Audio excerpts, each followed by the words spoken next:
Trump is superior to the current incumbent, Joe Biden. That is clear. I signed a pledge to support the Republican nominee, and I will honor that pledge. He has my endorsement because we can't go back to the old Republican guard of yesteryear, a repackaged form of warmed-over corporatism that Nikki Haley represents. I have heard and even written many endorsement statements. And let me tell you, that is not a ringing one. He seemed actually a little bit under duress there for a moment. That, of course, was Ron DeSantis, begrudgingly, I think it's fair to say, endorsing Donald Trump after dropping out of the race for president this weekend.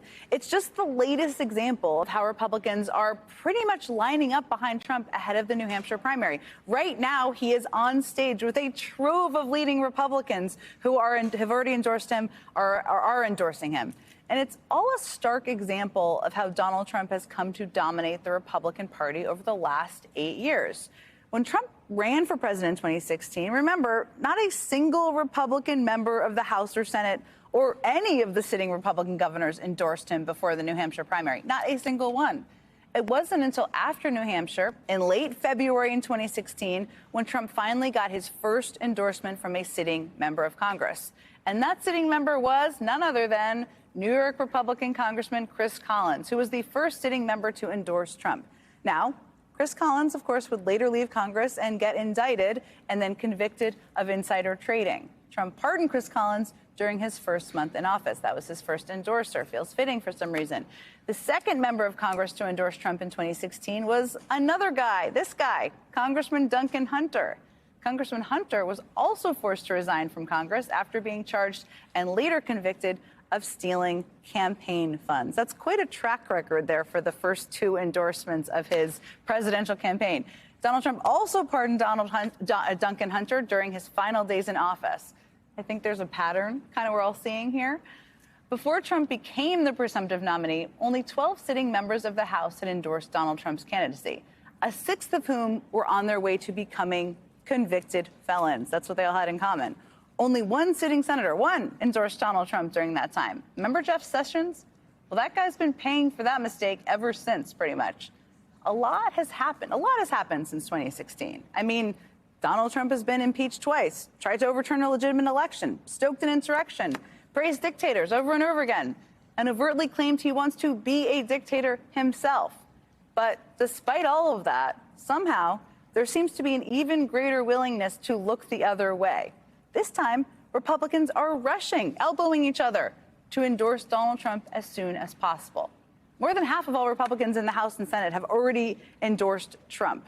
The leaders of the party committees have called him the presumptive nominee. Remember, there's a primary tomorrow. Former presidential contender Tim Scott became the latest high-profile senator to endorse Trump on Friday.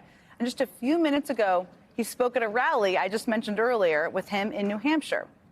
Now, with Ron DeSantis' endorsement, Trump now has the support of 11 sitting Republican governors. South Carolina Congresswoman Nancy Mace, who just 2 years ago was fending off a Trump-endorsed primary challenger, just endorsed Trump today ahead of the state's primary. Shouldn't seem to remember that part from a couple years ago. Just the last week, Republicans have started to fall in line behind Trump at a breakneck speed. So what does that mean for this race and for the Republican Party ahead of tomorrow's primary? It all feels so inevitable with everybody lining up. Joining me now to break that down, explain it, tell us what it all means, is Jonathan Martin. He's a senior political columnist for Politico.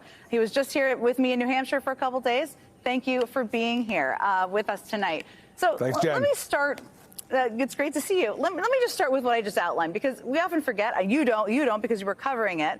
But in 2016, Republicans didn't exactly coalesce around Trump, I think it's fair to say, until after he won the nomination. I mean, there were holdouts even then. Yes. So why is this happening so much faster now? Politicians are responding to the marketplace of their electorate, and their voters want more cowbell. They want more Donald Trump.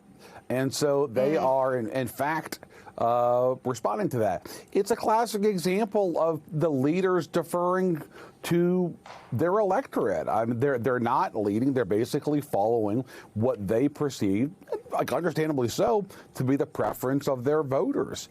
And that's really the long and the short of it. Jen, you know what's funny is that the first statewide official to endorse Trump in 2016 was also a governor, and his name was Henry McMaster. No, I'm sorry, Lieutenant Governor, I should say. His name was Henry McMaster of South Carolina. He was the Lieutenant Governor.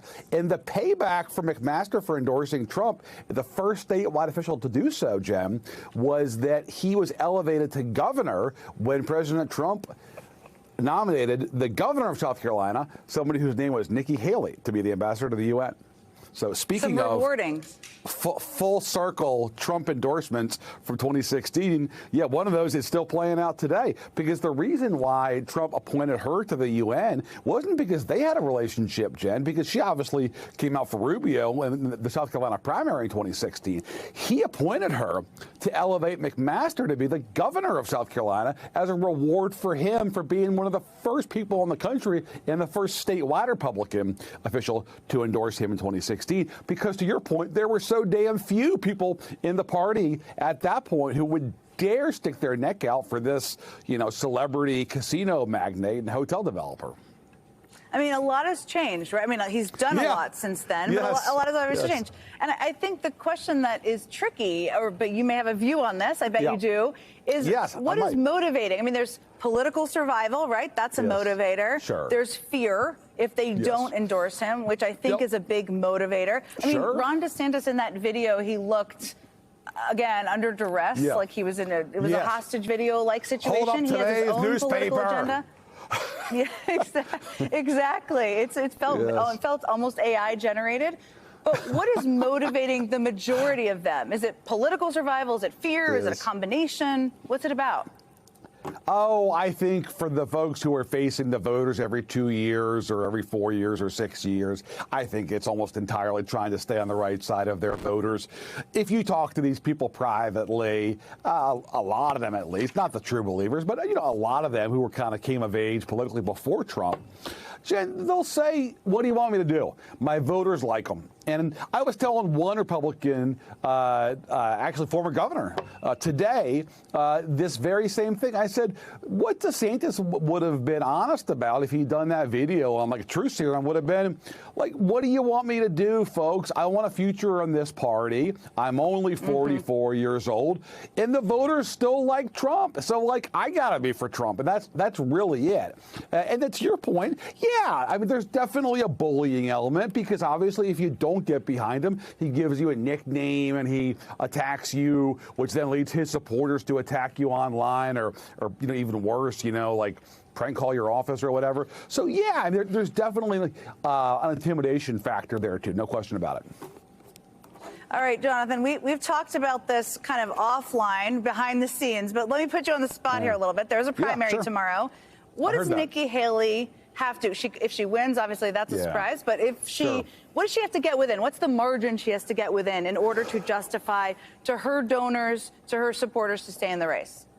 I think if she comes within single digits, Jen, in New Hampshire tomorrow, I think she can justify going to South Carolina and trying to fight it out in her home state. That'd be a hell of a race, a sort of month-long South Carolina showdown. I think it'd be Armageddon in the Palmetto State politically between Trump and Nikki Haley. It'd be a sight to see. Probably make Bush McCain 2000 look like tiddlywinks.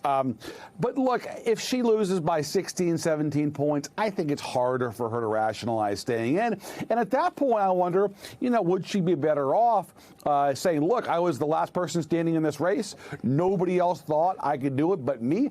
And here I was the only person left, and I gave him a go. I think if you're losing by 17 points, that's sort of the case you make.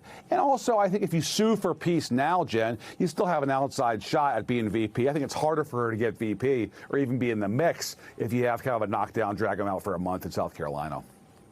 If she wants it. You don't want it until you want it, I guess. There's an interesting deadline coming up because Trump has told donors reportedly that they have till February 1st to decide. And if he shuts off the money, that seems very tricky for her. But we'll see. Jonathan Martin, thank you for joining me tonight. Great seeing you in New Hampshire while you were here over the last couple days.